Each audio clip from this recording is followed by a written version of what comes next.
Hal yang paling penting dalam hidup kita itu sebenarnya kita harus memiliki hubungan yang intim dengan Tuhan. Itu penting. Karena masa depan kita ditentukan hari ini. Bagaimana kita membangun hubungan intim dengan Tuhan. Do you understand or not my language? Yeah. Nah, ini penting. Tapi banyak orang anggapnya nggak penting. Dia pikir yang penting, saya penting ke gereja, saya penting ibadah, saya penting pelayanan, saya udah cukup. Padahal belum cukup. Jadi kita itu harus memiliki pengalaman pribadi dengan Tuhan. Harus memiliki pengalaman pribadi dengan Tuhan. Setiap orang beda-beda. Pengalaman pribadi kita dengan Tuhan itu membuat hidup kita diubahkan. Sehingga hidup kita itu bukan disetir dengan menjalani rutinitas, tapi disetir dengan tujuan Tuhan. Apalagi kalian masih muda ini ya, memulai sesuatu bersama Tuhan. Memulai sesuatu bersama Tuhan, berjalan bersama Tuhan. Masih perjalanan hidupmu kan masih panjang, jauh. Umur berapa? 27, 21, mungkin rata-rata di bawah 30 tahun. Kamu lihat ya, mulai hari ini kamu bangun keintiman dengan Tuhan. Kamu memiliki hubungan yang berbeda dengan Tuhan. Nanti kamu seumuran saya, kamu lebih hebat dari saya. Kamu lebih pakai Tuhan, kamu lebih urapan, kamu lebih punya pengaruh, kamu lebih dipercaya Tuhan lebih daripada yang lain. Makanya jangan sampai waktu yang ada itu dihabiskan hanya untuk melakukan sesuatu yang sia-sia. Kalau saya disuruh memilih, seandainya umur saya bisa diundur, saya jadi umur 17 tahun atau umur 11 tahun, sejak saya umur 11 tahun saya akan cari Tuhan gila-gilaan. Saya akan komitmen hidup kudus, saya akan komitmen hidup benar, saya akan komitmen hidup suci. Mungkin sekarang saya bisa membawa pengaruh yang lebih besar ke seluruh dunia untuk membawa orang-orang kenal Tuhan. Ngerti gak? Tapi kan banyak orang rata-rata menghabiskan waktunya anak muda hanya untuk senang-senang. Nanti suatu hari kamu akan nyesel. Ternyata aku habiskan waktu hanya sia-sia. Ternyata aku habiskan waktu hanya untuk melakukan hal yang ya hanya nyenengin diriku. Dengerin baik-baik ya. Waktu itu tidak bisa diulang. Kita hidup untuk masa depan. Dan masa depanmu dibangun mulai hari ini. Kalau engkau ingin melihat masa depanmu seperti apa, lihat hari ini engkau lakukan apa. Apa yang kamu kerjakan hari ini, itu menentukan masa depanmu seperti apa. Kamu ingin melihat masa depanmu yang penuh pengharapan, dipakai Tuhan, diurapin Tuhan, jadi orang yang berhasil, memiliki pengetahuan, hari ini mulai dibangun. Kalau engkau ingin jadi orang yang pintar, di dalam bidang pekerjaanmu kan gak semua orang jadi hamba Tuhan. Semua orang punya panggilan masing-masing. Mungkin jadi pengerja, jadi IT, jadi programmer, jadi pengusaha, jadi pialang saham, pedagang saham, main trading dan lain sebagainya. Dan kamu harus tahu Tuhan tempatkan di mana di hidupmu. Mulai hari ini tanya Tuhan, sebenarnya aku ditempatkan di bagian mana? Kalau engkau tahu nanti tempatmu di mana, engkau ditempatkan di mana, mulai hari ini mulai kembangkan skill dan keahlianmu. Ngerti gak? Mungkin suatu hari engkau ngurusin perusahaan papi. Mulai hari ini belajar ngatur manajemen, bangun hubungan dengan orang, bangun koneksi. Atau mungkin kerja, udah kerja di bagian apa? Di akuntan. Engkau meski jago akuntan, suatu hari engkau punya akuntan publik sendiri yang ngelola pajak dan lain sebagainya. Jangan hanya sekedar bekerja rata-rata, harus di atas rata-rata. Ngerti ya? Di Alkitab ada namanya Besaliel dan Aholiab. Ada orang-orang yang ahli di bidangnya. Orang-orang ahli di bidangnya itu kenapa kok dia bisa punya ahli? Belajar. Jangan pernah berhenti belajar. Kalau mau pengen sukses di bidangmu, belajar. Punya skill, jadi orang yang skillful. Jangan nanggung, ngerti gak? Belajar kagak, pinter kagak, bodoh kagak, jadi orang mediocre. Ya kamu akan nggak jadi apa-apa nanti. Sama dengan Tuhan, kamu nggak cinta Tuhan yang enggak. Dibilang cinta ya cinta, punya gairah dengan Tuhan juga enggak. Tapi dibilang ke gereja juga ke gereja. Artinya suam-suam buku Alkitab katakan kau akan dimuntahkan di hadapan Tuhan. Ngerti kan? Kalau jadi orang itu meski punya keahlian yang berbeda, skill yang berbeda, diasah, dipertajam itu. Dimanapun kau ditempatkan, suatu hari orang akan cari kamu, perusahaan akan cari kamu. Kalau kamu jadi orang yang skillful, ngerti kan? Saya ajarin bagaimana kamu ini berfungsi, ditempatkan di mana kau ditempatkan Tuhan. Ketika kau bekerja, ketika kau melakukan aktivitas apapun juga, kamu jadi orang yang ahli di bidangnya. Ngerti kan? Kalau kamu jadi ahli bidangnya, kamu pemain musik, jadi main musik, benar pemain musik, belajar yang skillful. Jadi akuntan yang jago. Suatu hari kamu punya jadi perusahaan akuntan yang ngitungi, yang bantu perusahaan-perusahaan, manajer perusahaan. Nah, kalau kita ini menjadi orang yang di atas rata-rata, orang lain kan nyari kerjaan, ngajuin apa tuh? Lamaran pekerjaan kan. Tapi kalau kamu yang skillful, kamu dicari perusahaan. Ngerti nggak sampai sini? Kalau kamu punya respon yang benar, cari Tuhan sungguh-sungguh, Tuhan akan tambahkan. Kan prinsip kerajaan Allah itu setiap perkara kecil Tuhan akan tambahkan perkara besar. Kamu harus setia dalam hal apapun yang Tuhan percayakan hari ini kepadamu. Makanya engkau mesti kenali dirimu di hadapan Tuhan itu seperti apa. Engkau kenali Tuhan itu taruh keahlian apa dalam hidupku. Dan Tuhan itu selalu taruh keahlian dalam setiap orang itu berbeda-beda. Ingat tentang perumpamaan kerajaan Allah itu diumpamakan ada orang yang dikasih 1 mina, dikasih 2 mina, dikasih 5 mina. Ngerti nggak? Artinya apa?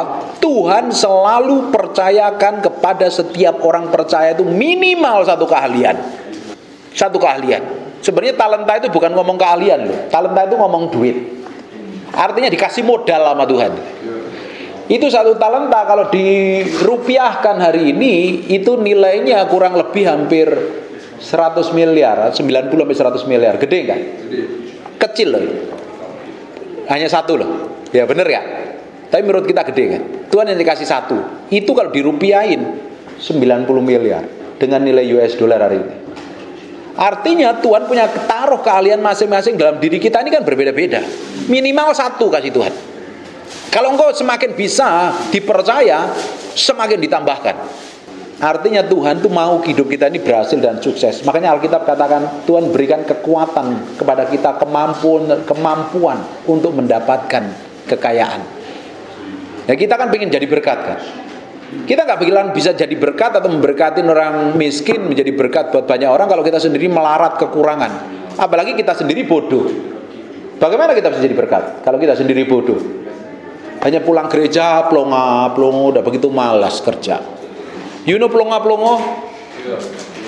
They're stupid, very very stupid people. Malas belajar, malas berdoa, malas mengembangkan skill. Kira-kira jadi apa? Jadi orang melarat loh. Jadi orang Kristen harus pintar.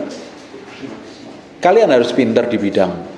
Kalau engkau kerjakan dengan setia di bidangmu, jadi orang akuntan, kerja. Sekolah. Kamu jadi sekolah yang pintar, belajar pintar, kembangkan. Kerja enggak ya kan? Kamu masih sekolah ya kan? Yang kerja siapa? Enggak. Kerja apa?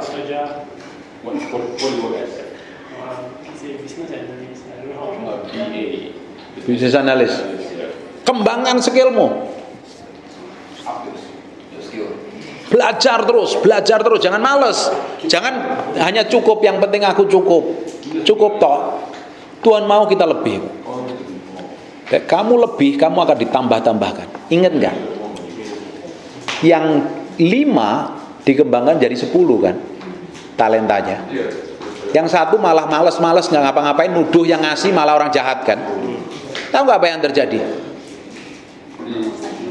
Yang satu tadi disuruh ngasih yang 10.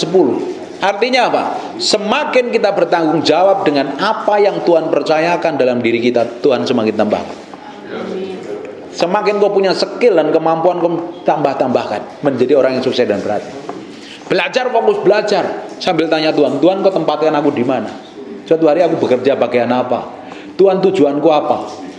Banyak kan dari kecil cita-citanya pengen jadi presiden, perdana menteri, jadi dokter dan lain sebagainya. Mulai besar mikirnya yang penting aku bisa kerja. Nanti itu udah lulus kerja, penting jadi pengusaha kalau jadi habis sekolah. Nanti kalau udah lulus yang penting aku dapat kerja. Kenapa? Karena disetir dengan maunya sendiri, padahal Tuhan punya mau dalam diri kita. Kenali maunya Tuhan dalam hidupmu apa. Ngerti kan? Ini artinya bahasa kerennya vision. Visi itu apa? Tujuan Tuhan yang ditaruh di dalam hidupmu. Jadi kita ini diciptakan spesial, sesuai yang Tuhan mau dan Tuhan inginkan. Tuhan punya tujuan dalam diri kita. Yang jadi masalahnya kita harus berjalan sesuai dengan apa yang Tuhan mau. Kalau kita berjalan sesuai dengan apa yang Tuhan mau, berjalan sesuai dengan apa yang Tuhan inginkan, kira-kira segala sesuatu yang kita kerjakan Tuhan bikin berhasil nggak? Yang jadi masalahnya kita ini udah berjalan sesuai kehendaknya apa enggak? Sesuai yang Dia mau apa enggak? Untuk kita berjalan sesuai yang Dia mau dan Dia inginkan, kan kita perlu bangun keintiman tadi. Visi adalah tujuannya Tuhan, hatinya Tuhan yang ditaruh di dalam hati kita, supaya kita kerjakan sampai garis akhir. Ngerti gak? Artinya Tuhan ciptakan engkau ini adalah limited edition. Saya hanya ada satu di dunia ini. Kalau ada yang coba-coba hanya tiru, KW. Kalian pun juga hanya satu. Bahkan sidik jarimu gak pernah ada yang nyamain. Sidik jarinya orang yang kembar identik pun gak ada yang nyamain. Artinya dibikin handmade. Artinya Tuhan ciptakan dengan tujuan khusus, dengan maksud khusus, untuk mengerjakan maunya Tuhan secara khusus. Setiap orang berbeda-beda. Ngerti gak ini? Kalau kamu kenal ini, kamu jalan ngikutin apa yang Tuhan mau, berhasil hidup. Hidupmu gak terombang-ambing. Ini yang membuat kita ini gak up and down. Kenapa kekristenan itu up and down? Karena nggak punya tujuan. Jalani tujuannya apa? Hanya sekedar jalanin. Kekristenan itu bukan kamu lahir bayi umur 1 hari 1 tahun, sekolah TK 1, SMA 1, kuliah semester 1, terus menikah, punya anak 1, terus gedein, terus mati. Bukan. Itu hanya siklusnya orang yang tidak kenal Tuhan. Tetapi kehidupan kita ini menjalankan rencana Tuhan, tujuan Tuhan. Masing-masing setiap orang beda-beda. Harus kenal Tuhan, harus ngalami Tuhan, harus berjalan dengan Tuhan. Ketika engkau tahu tujuanmu apa, high calling saya itu jadi hamba Tuhan. Panggilan tertinggi dalam hidup saya itu jadi hamba Tuhan. Ketika saya tahu panggilan saya sebagai hamba Tuhan, saya pertajam. Otomatis jadi hamba Tuhan harus pintar dong. Nanti hamba Tuhan plonga-plongo, diajak ngomong orang politik nggak ngerti, ada orang bermasalah, masalah bisnis nggak ngerti, hanya plonga-plongo, penting doa aja, nggak jadi jawaban. Ngajak omong bisnis ngerti, ngajak saham ngerti, ngajak orang konseling masalah keluarga ngerti, ngaturin emosi pintar. Jadi hamba Tuhan kan harus pintar. Tidak hanya berhenti sampai pintar saja. Memiliki urapan kuasa dan otoritas. Tidak hanya berhenti sampai harus hidup benar, harus hidup bangun keintiman dengan Tuhan. Saya kepertajam di area situ. Makanya kalau kamu dengerin khotbah saya, cari YouTube saya Peter Guntur, jangan lupa like, comment, subscribe, and share. Kamu dengerin kata-kata saya selalu tajam. Kenapa kata-kata saya tajam? Saya mau setiap orang itu memiliki ketajaman dengan Tuhan.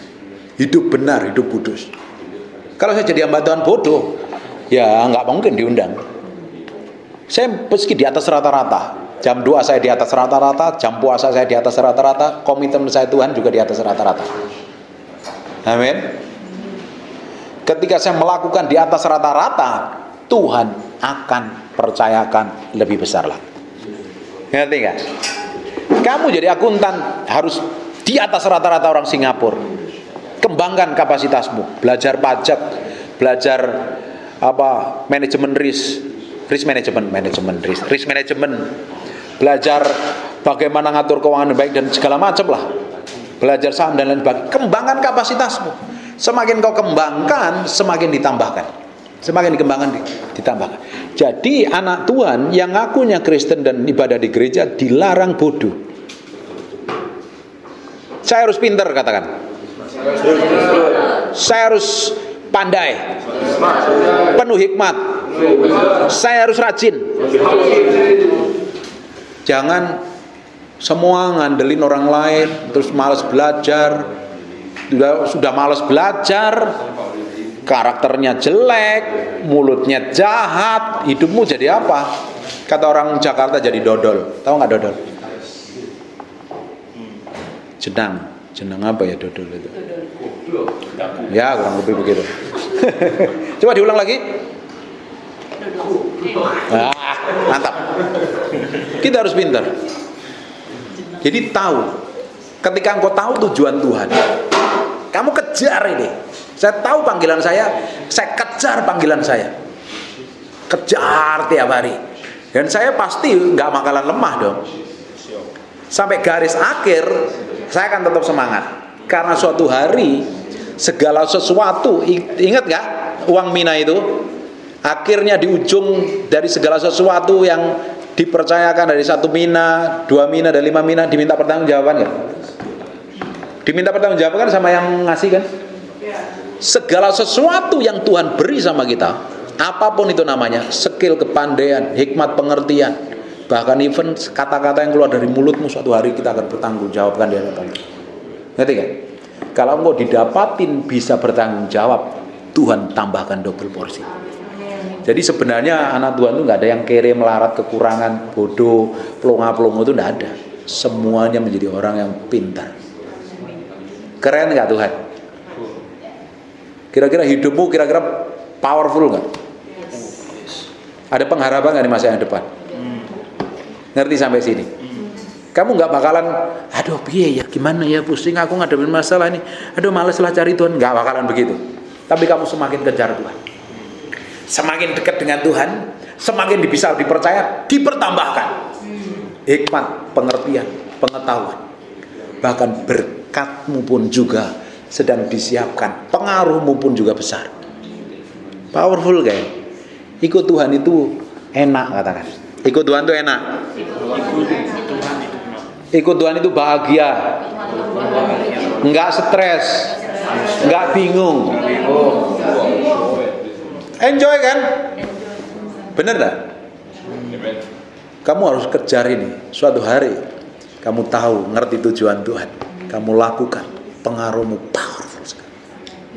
Kamu ditempatkan di Singapura, kamu membawain banyak orang, menggembalakan banyak orang, memuridkan banyak orang, mempengaruhi banyak orang kepada Kristus. Di tempat kerja pun, kamu ditempatkan di suatu kantor itu bangkrut. Gara-gara kamu ada di sana, kamu diurapin Tuhan, kamu diberkatin Tuhan, kamu disertain Tuhan, kantor itu tidak jadi bangkrut. Karena ngelihat apa? Ada favor Tuhan. Keren nggak Tuhan? Keren. Kamu ditempatkan di mana-mana, kamu jadi problem solver, bukan bikin masalah. Jadi orang Kristen ditempatkan ketemu sama siapapun, kerjanya ribut, gegeran, berantem, eker-ekeran, saling cakar, saling gigit, saling telan. Artinya engkau sendiri yang punya masalah harus diberesin. Tuhan mau kita naik terus. Makanya di-prepare mulai hari ini, dipersiapkan hari ini. Persiapanmu hari ini, sikap hatimu hari ini akan menentukan masa depanmu begitu powerful dan dahsyat. Do you mudeng or not? Mudeng is English understand. Ya.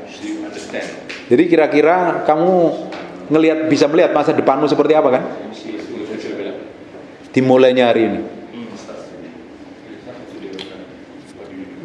Keputusanmu hari ini menentukan masa depanmu akan jadi seperti apa. Jadi orang yang takut akan Tuhan, menggenapi sampai garis akhir, dipakai Tuhan, diberkati, sukses dan berhasil dimulainya hari. Bangun keintimanmu dengan Tuhan. Dan salah satu yang membuat kita sukses dan berhasil kalau Tuhan menyertai kita. Ngerti kan? Ya orang dunia yang gak kenal Tuhan juga bisa dibikin sukses dan berhasil, tapi ujungnya kan mereka binasa. Kita dibikin sukses dan berhasil, ujungnya kita akan menikmati berkat Tuhan. Orang dunia mereka bisa sukses dan berhasil, menjadi kaya dan diberkatin Tuhan, tapi ujungnya kesusahan akan menyertainya, menemaninya masa tuanya, mengikutinya kesusahan. Tapi saya masa tua kita jadi berkat. Orang dunia kerja keras juga diberkatin kan. Orang rajin juga diberkatin kan. Apalagi kita anak Tuhan, disertain Tuhan, diurapin Tuhan, ditolong Tuhan, pasti masa depan kita powerful dan dahsyat. Amin. Gak mungkin kita jadi orang anak-anak Tuhan yang mimpi. Terus kamu pikir hidupmu hanya kerja, makan, pulang, nge-gym, sekolah dan lain sebagainya berhenti sampai situ. Padahal Tuhan punya tujuan yang lain lebih gede dari sekedar itu. Nanti kalau diundang lagi ke sini, saya akan melihat ada ratusan anak muda di tempat ini. Gara-gara kalian yang hari ini bisa dipercaya Tuhan. Tapi kalau kamu ya istilah nggak apa-apa lah, ngapa-ngapain ya, dari tahun ke tahun ya tetap sama. Dengerin baik-baik ya. Kita ikut Tuhan yang dinamis. Kita berubah setiap hari menjadi serupa segambar dengan Tuhan. Jangan kamu ngikutin kayak Yesus ya. Yesus dari dahulu sekarang sampai selamanya tidak berubah. Kamu perlu berubah. Yesus yang tidak berubah. Amin. Berubah, tambah hari tambah diberkati, tambah pintar, tambah bisa dipercaya, tambah dipakai Tuhan, tambah hikmat dan pengertian. Belajar terus dan bangun keintiman dengan Tuhan. Itu butuh komitmen. Doa di kamar doa.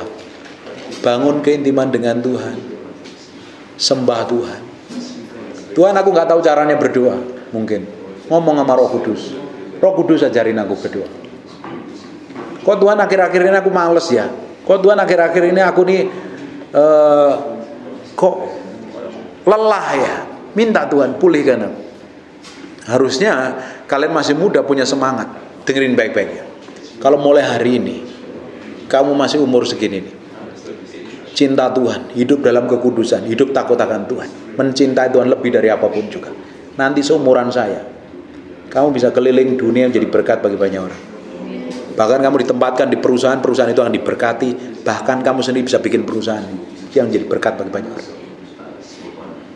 Double porsi yang kamu akan terima. Dimulai hari ini. Mulai hidup dalam kekudusan. Kalian kan masih muda-muda. Yang kecil nanti jangan terjemahinnya. Kalian yang muda-muda nih, hormon kalian ini kan meningkatnya gila-gilaan. Hati-hati, jangan sampai engkau jatuh dalam dosa. Jangan jatuh dalam dosa seksual. Jaga kekudusan. Hidup suci. Dengerin baik-baik. Kalau kita jaga kekudusan, ini boleh terjemahin. Jaga kekudusan, mulai hidup suci. Jangan berzina. Yang pacaran jangan pegang-pegangan. Kalian perempuan, kalian adalah anak-anak kerajaan. Katakan saya ini mahal. Ini mahal, kita mahal kita. Yang cewek-cewek ini dengerin, yang cewek-cewek dulu. Yang perempuan-perempuan. Katakan saya ini mahal. Saya ini mahal. Putri kerajaan. Putri kerajaan. Dengerin baik-baik. Karena ke putri kerajaan mahal, jangan mau disentuh pacarmu, dipegang-pegang, dicium-cium. Berarti kamu murahan. Ngerti nggak? Jaga kekudusan. Yang laki-laki juga jangan lenjeh. What is the meaning lenjeh in English? Your hand keep yourself. Your hand hold here. Ngerti nggak? Yang laki-laki bukan nggak boleh kelayapan, pegang sana pegang sini. Jaga kekudusan. Ngerti nggak? Karena kalau masih muda, hawa nafsumu tinggi bisa meledak-meledak, kamu bisa cenderung untuk melakukan dosa. Jaga kekudusan. Kalau kamu bisa jaga kekudusan, hidup kudus, hidup suci, lihat apa yang terjadi. Kamu sebenarnya menabur sesuatu yang ilahi dalam hidupmu. Pasti kamu menuai yang ilahi. Tapi kalau kamu udah touch me, please touch me, I am sale, I am sale. Itu namanya murahan. Ngerti nggak? Kalian mahal, harus hidup kudus. Tahu nggak? Kekudusan itu adalah senjata paling ampuh untuk mengalahkan tipu daya setan. Ngerti nggak? Kalau kamu hidup kudus, setan nggak bisa sentuh kamu, setan nggak bisa jamah kamu, setan nggak bisa menggagalkan rencana Tuhan dalam hidupmu. Kalau kamu hidupmu nggak kudus, kenapa kamu nggak hidup kudus? Karena kamu melakukan dosa. Hubunganmu putus dengan Tuhan. Ketika hubunganmu putus sama Tuhan, apa yang terjadi? Setan bisa masuk menghancurkan itu. Karena kerjaannya setan mencuri, membunuh dan membinasakan. Harusnya kamu menggenapi rencana Tuhan sampai garis akhir, tapi ujungnya engkau nggak akan genapi garis akhir. Seperti apa yang dialami oleh Simpson. Simpson harusnya hidupnya menggenapi sampai garis akhir, dipakai Tuhan luar biasa. Tapi dia melakukan dosa berzina, tidur dengan para pelacur. Dia pikir tetap diurapin Tuhan, ternyata urapannya sudah undur daripada dia. Dan akhirnya apa? Matanya dibutakan jadi pelawak. Jangan bikin dosa. Dosa memutuskan hubunganmu dengan Tuhan, dan setan bisa menghancurkan hidup. Mulai hari ini hidup kudus. Katakan, saya harus hidup suci. Saya harus kudus. Saya harus hidup kudus. Saya harus menghargai Tuhan. Saya harus menghormati Tuhan. Saya orang mahal, bukan murahan. Ngerti nggak? Yang muda-muda kau pacaran, jaga kudusan dan kesucian. Kalau ada sentuh-sentuh, don't touch me. Saya sangat mahal. Jangan sentuh aku. Yang laki-laki, kalian juga bukan laki-laki murahan. Laki-laki murahan itu gampang obral janji dan lain-lain. Laki-laki yang mahal itu pegang kesetiaan, pegang kekudusan, pegang komitmen. Amin. Kalau kamu lakukan ini, Tuhan akan buat hidupmu powerful dan dahsyat. Engkau akan melihat Tuhan bekerja dalam hidupmu. Tambah hari tambah powerful, tambah hari tambah power. Ada bedanya orang yang hidup suci dan orang yang hidup sembarangan. Ya beda toh. Tuhan punya hitung-hitungan toh. Ngerti nggak? Kamu hidup suci, kamu hidup takut-takut Tuhan. Terus sama orang yang hidupnya kelihatannya sembarangan, sembrono, kumpul kebo, mungkin berzina atau melakukan kejahatan, nggak punya hubungan dengan Tuhan. Waktu berjalan bareng kelihatannya sama, tapi di akhirnya pasti berbeda. Benih unggul dan benih yang murahan pasti beda hasil. Jadi katakan, saya benih unggul yang akan menghasilkan buah yang paling baik di hadapan Tuhan. Keren nggak kira-kira hidupmu sekarang? Hidupmu keren gak? Suatu hari kamu kan bisa melihat masa depanmu akan seperti apa kan sama Tuhan. Jadi orang yang hebat, berhasil, dipakai Tuhan, jago di bidangnya, jadi berkat bagi banyak orang, punya pengaruh, bahkan memuridkan banyak orang. Ini saya lihat muka orang-orang berhasil dan sukses di tempat ini. Amin. Amin. Ada yang mau tanya? Do you have any questions to ask? Yes. Pastor. Kalau mengenai tujuan di hidup dan tujuan Tuhan, itu kalau untuk anak kecil gitu atau masih yang punya otoritas gitu? Nih, segini nih. Ya, atau mungkin bisa juga yang kalau masih ada papa mama atau ada mentor leader apa gitu. Terus kalau mereka sendiri punya tujuan buat kita, itu gimana? Iya, tanya Tuhan, pasti Tuhan ubah toh. Tapi kalau mereka udah paksa gitu, jadi terus kita harus kayak papamu paksa kamu. Enggak, bukan curhat. Cuma I think in generally punya banyak temannya gitu. Jadi mereka tuh tanya kalau sama mama, kita tuh gimana harus kayak hormati. Kalau sekarang papa mamanya bilang harus gimana gitu, terus Tuhan nanti tuh saya merasa Tuhan bilang harus gini. Terus dengerin baik-baik. Kalau kalian di bawah otoritas orang tua, kamu mesti tunduk dan dengerin orang tua. Jangan berontak, jangan ngelawan. Karena kamu di bawah orang tuamu. Dia otoritas yang ditaruh Tuhan di atasmu. Kamu ngelawan orang tua, hidupmu akan mati muda dan sengsara. Alkitab katakan kalau kamu nggak hormati orang tuamu, hidupmu akan merana. Ini anak kecil, anak-anak yang masih sangat remaja ini dengerin baik. Dengerin kata papi mami, your dad and your mom. Nggak boleh ngelawan. Nanti nggak ini? Sampai tua pun kita juga nggak boleh kurang ajar sama orang tua kita. Tetap respect dan hormat. Nah, bagaimana dengan orang tua yang punya tujuan dengan anaknya, padahal anaknya punya tujuan Tuhan? Pasti nanti Tuhan kasih sinkronisasi. Seperti handphonemu disinkronisasi. Nggak mungkin dong kalau Tuhan nggak ngomong sama orang tuamu, terus Tuhan ngomong sama kamu, pasti ada konfirmasi. Nggak mungkin melenceng jauh. kalau orang tuanya beda. Orang tuanya nggak kenal Tuhan. Nggak, orang tuanya. Papa ini Iya. Kalau papa punya papa bilang kamu akan menjadi penerus, papa punya pabrik dikerjain, mama punya kamu harus melayani Tuhan gitu. Contohnya, Mungkin ya. kamu bilang saya akan ikutin papa mama, tapi saya juga akan berdoa. Papa mama juga harus berdoa buat saya.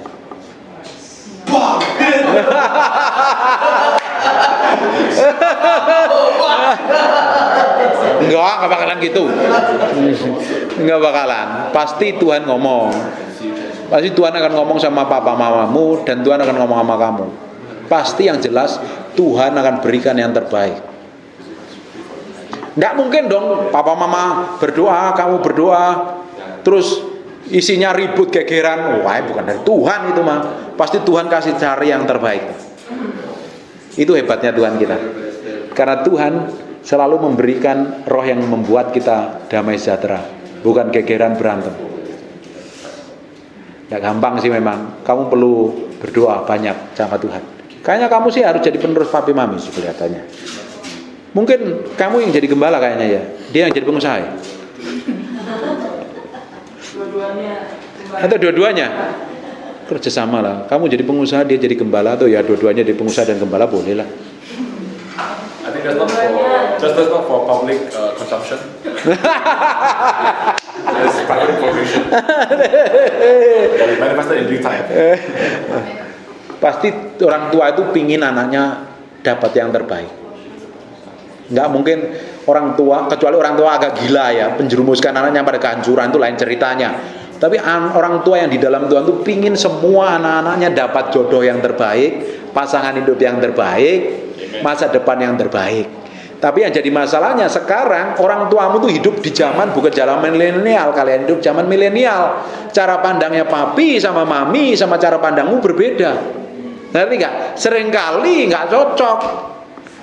Masalahnya papi mamamu belum bisa menyesuaikan dengan anak-anak cara pikir yang milenial. Semuanya digital semua. Kadang masih kolot, cara yang lama dipakai. Itu seringkali bertentangan. Terus bagaimana? Belajar kamu ngerti orang tua. Doain terus. Jangan ditentang, kamu tentang malah konflik. Berapa banyak orang tua maksakan kehendak anaknya gak setuju, akhirnya ribut gegeran. Yang rugi siapa? Dua-duanya rugi. Kalian yang ngerti kebenaran harus coba baca di Galatia pasal yang ke-6 ayat pertama. Galatia 6 ayat pertama. Bukan berarti orang tuamu gak rohani loh ya dalam konteks ini. Baca. Chapter 6, Galatians. 6 verse 1. Galatians 6 verse 1. Oke, siap. Terus baca. Brothers and sisters, if someone is caught in a sin, you who live by the Spirit should restore that person gently, but watch yourselves, or you also may be tempted. Dengerin baik-baik. Bukan berarti dalam konteks ketika orang tuamu nggak berdosa loh ya. Karena kamu yang hari ini tahu kebenaran ini loh maksudnya. Hari ini dengar apa yang saya sampaikan, kamu ngerti kebenaran. Jangan kalau orang tua maksa, jangan kamu langsung frontal lawan. Ngalah dulu. Dengan kamu ngalah dan sambil berdoa supaya kamu nggak kesel. Kalau kamu udah kesel marah kena pencobaan nggak? Iya toh? Dijatuh dalam dosa kan? Setan menang nggak? Makanya kita menguasai diri, kita menempatkan diri dengan tepat, tetap hormati orang tua, ngobrol dengan baik. Kalau momennya tepat, berdoa terus, minta orang tua doain terus. Tujuan Tuhannya dalam hidupmu jalan, bukan malah konflik. Kalau konflik akhirnya apa? Setan tepuk tangan, kamu kena pencobaan. Berapa banyak anak-anak milenial akhirnya konflik dengan orang tua karena orang tua bertujuan yang berbeda. Yang rugi dua-duanya kan. Sekarang kalian yang ngerti kebenaran mulai hari ini berdoa. Jangan konflik dengan orang tua. Kamu yang rugi. Apalagi ngelawan dan kurang ajar. Doa sama Tuhan. Tuhan jamah papi, Tuhan juga mama mami. Tuhan berikan yang terbaik sama aku. Yang terbaik apa? Baru Tuhan kerja. Pasti yang terbaik terjadi. Amen. Ada lagi?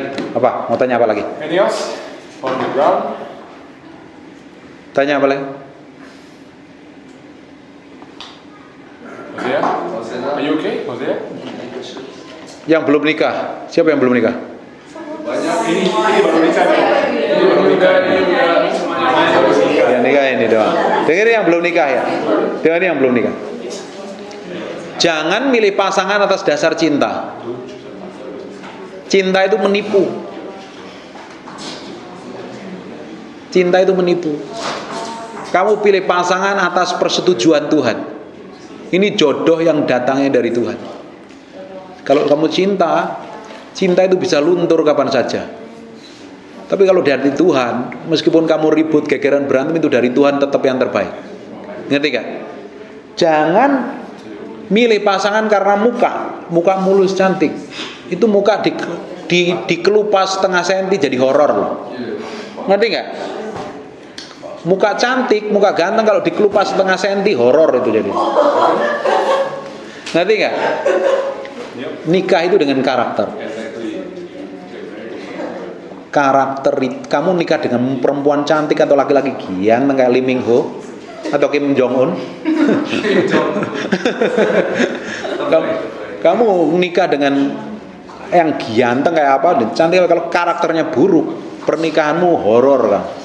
Mistis isinya, ribut, gegeran, berantem semua. Ngerti gak ini? Tanya Tuhan. Nah sekarang punya pacar ya boleh. Kamu umur 21 kan? Umur 21. Kamu umur tadi 27, pengen nikah umur berapa?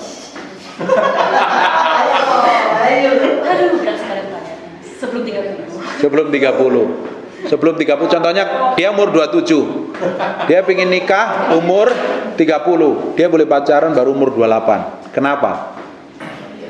Kalau kamu pacaran terlalu lama, kamu akan gampang terjatuh dalam dosa. Nanti gak? Buang-buang waktu terlalu banyak, buang-buang duit juga banyak. Ngerti gak? Sia-sia. Terus udah pacaran lama, putus, mateng kamu. Ruginya banyak. Bangun hubungan juga ruwet. Makanya sekarang searching boleh. Lihat yang terbaik dari Tuhan. Kirim yang terbaik sama Tuhan. Didoain dulu. Takut akan Tuhan apa tidak? Ini kira-kira ini orang setia apa enggak? Lihat bibit bobot bebet. Do you understand or not? Bibit bobot bebet.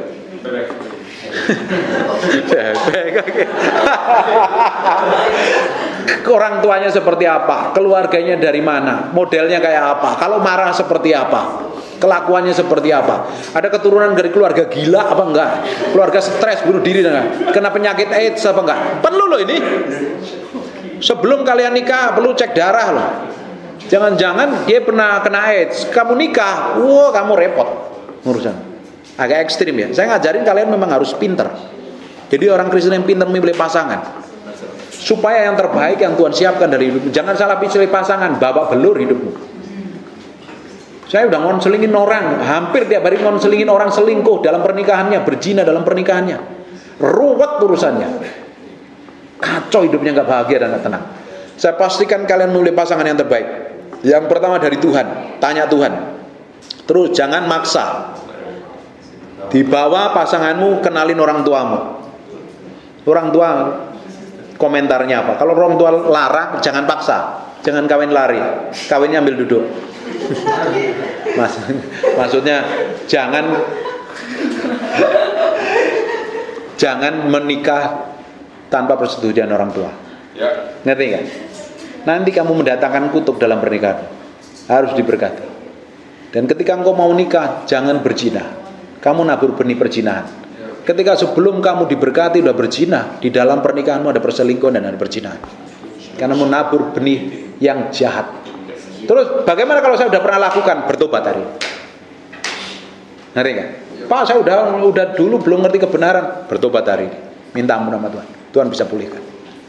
Ngerti gak? Yes, amen, Pastor. Harus hidup kudus, hidup benar di hadapan Tuhan. Nanti pernikahanmu bahagia. Tahu gak, kalau pernikahanmu bahagia, kamu menikmatin surga di muka bumi. Ngerti gak? Hidup itu enjoy. Tapi kalau kamu ribut dengan pasanganmu, kerjanya gegeran, berantem, pendetamu yang pusing, konselingan terus.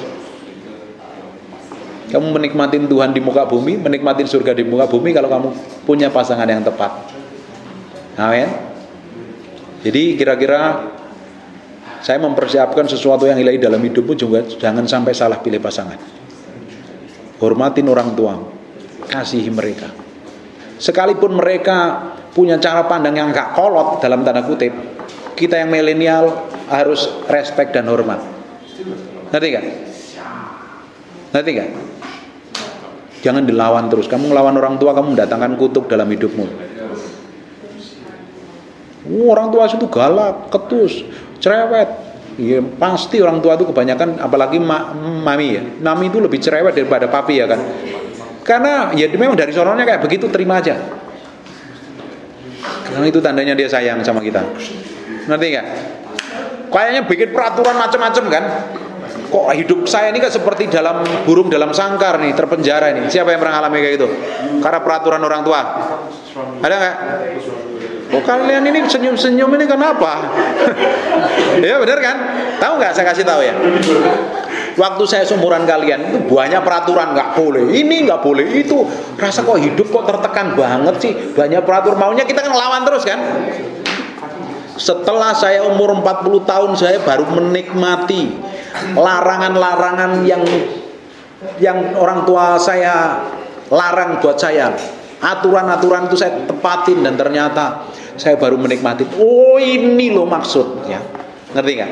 Sekarang kamu kadang rasanya, oh ini kok saya ini kayak burung dalam sangkar. Pulang sedikit diteleponin, teman sama siapa, kelayapan sama siapa, kayaknya kok dikekang banget. Tapi suatu hari kamu akan bersyukur. Itu tandanya orang tua sayang sama kamu. Tapi kalau orang tua kamu bebasin kamu kelayapan kemana-mana, artinya dia gak peduli lagi dengan itu. Jadi nikmatin dan cintai orang tua kita. Amin. Ada pertanyaan lagi apa? Anything else? Right? Yeah, Pastor? No. All good? Fantastic. Adeline, are you okay? Very good. Bashalo? I noticed, right? Every kid in our church is smart. Are you serious? Setiap anak di gereja kita semua pintar dan pandai kayak Ya, semuanya dapat A, selalu dapat A. Nilainya Good. ya nggak tahu bawa atau apa lah. Karena bapak ibunya cinta sama Tuhan. Betul. Dengerin Bapak ya. Kita harus pintar satu, bukan hanya pintar sekedar pengetahuan. Pengetahuan kita harus pintar. Tapi kita juga harus pintar ngatur hidup. Ngerti gak ngatur hidup? Ngatur emosimu, ngatur amarahmu, ngatur kelakuanmu, bisa menempatkan dimanapun seperti yang Tuhan mau dan Tuhan. Istilah orang Jawa itu punya tata krama. What is the meaning tata krama? Attitude, manner. Jadi hidup gak serampangan liar kayak berangasan kayak orang gak jelas gitu. Punya etika, tata krama. Ngomong sama orang tua tahu menempatkan diri. Waktu engkau dipersalahkan, ngadepin masalah, engkau bisa menguasai diri. Nggak liar, serampangan. Mulutmu pun juga harus diatur, ditata dengan baik. Saya dari kecil, saya nggak pernah ngumpat. Kalau orang Surabaya tahu kan ngumpat-ngumpat kata-kata kasar itu kan, dan lain sebagainya. Nggak pernah ngatain orang kebun binatang, nggak pernah. Dilarang. Dari kecil loh. Dan saya nggak pingin memang. Ternyata waktu saya tua seperti ini, belum tua ya sebenarnya ya, setengah tua lah ya, masih muda ya kan, masih gaul ya. Ternyata mulut saya dipakai untuk ngomong kebenaran firman Tuhan. Mulut saya penuh kuasa. Kalau mulutmu ingin punya kuasa di masa yang akan datang, mulai jaga. Perkataanmu harus perkataan kebenaran. Amin. Yang ngomong kasar, ngomong kotor, ngerutu, ngomel, mulai bertobat. Suatu hari mulutmu akan dipakai memberkati banyak orang, menggembalakan orang, merubah orang. Amin. Amen. Ada lagi? Amen. Benar? Kita berdoa yuk. Let's pray. Yeah. Bapak, dalam nama Yesus kami mengucap syukur buat sharing kami. Kami minta darah-Mu menguduskan, menyucikan. Thank you, Lord. Dan kami materaikan firman-Mu, sharing kami dengan darah anak domba dan nempel dalam hati kami berhari-hari, berminggu-minggu, berbulan-bulan, menjadi kehidupan. Sertai anak-anak muda ini jadi berkat. Yes. Masa depannya Tuhan bikin gilang gemilang, jadi orang yang berhasil sukses di bidangnya, dipakai Tuhan luar biasa, Yes, Lord. diproteksi dan dilindungi Tuhan. Yes, Lord. Dalam nama Tuhan Yesus, kami menyerahkan semuanya ke dalam tangan kuasa-Mu, dan kami percaya Engkau memimpin anak-anak ini ke dalam rencana-Mu yang Amen. maha suci dan mampu. Thank you, Lord. Terima kasih Tuhan. Dalam nama Yesus kami berdoa dan mengucap syukur. Haleluya. Amin. Amen.